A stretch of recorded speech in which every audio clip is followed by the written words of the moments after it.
Hello and welcome to another Spiral Knights gear demonstration, and today we're going to be taking a look at the Permafroster, which came out during the Spiral Knights Gunner update. And to kick things off, we're going to take a look at some of the gun's cosmetic features. And right off the bat, you can see this is a pretty large gun, and the area that kind of draws your attention first is this glowing area near the end of the gun where the bullets are exiting. And as you can see, it has kind of a frosty glow to it. Also on the inside, we have kind of a ribbed look, and you have to be looking at it at the right angle to be able to make that out. And we've got some little metal triangles on either end of the gun. There's also some cool purple triangles in the center there.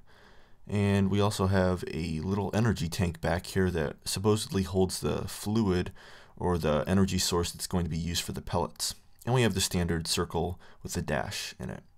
Overall, I really like this gun, and it also has its own little snowfall aura that goes well with any other winter-themed set. Now, the gun's basic attack consists of 3 shots and a clip, then you'll have to reload. And as you can see, the shots kind of expand the further away they get from your gun. And the gun's charge attack is basically the normal attack already expanded right out of the barrel. It doesn't need any distance to expand. And the explosions for all the shots are, as you could see, pretty large and white.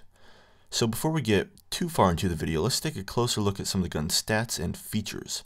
First off, it's extremely important to note that the Permafroster is dealing pure shadow damage. The gun can also deal the freeze status on your enemies, and it has a dynamic attack both in look and damage values. Now let's take this into the field so we can get a better idea of what I was talking about there. So since we're dealing pure shadow damage, this gun is going to be great when we're going up against the slime families and anything in the gremlin families. Now the dynamic shot is a little bit more interesting because if I'm really close to an enemy and I don't allow the shot time to expand, it's not going to do much damage.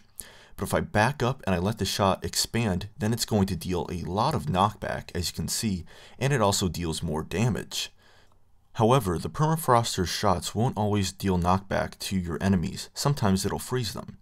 And you may be thinking, well, that's kind of counterproductive. It's either knockback or freeze. I'd kind of like one or the other because they aren't really a match made in heaven. And neither is the Polaris, if you remember that gun.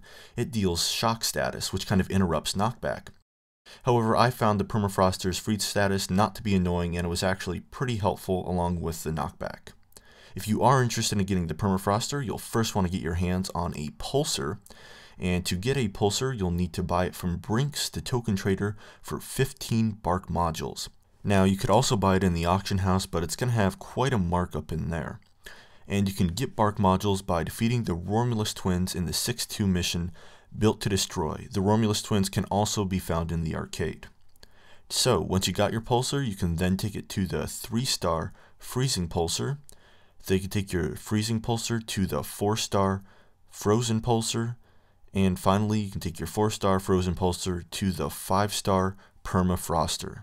So thanks for watching the video. Hopefully you learned a thing or two about the Permafroster, and I'll see you guys in Spiral Knights.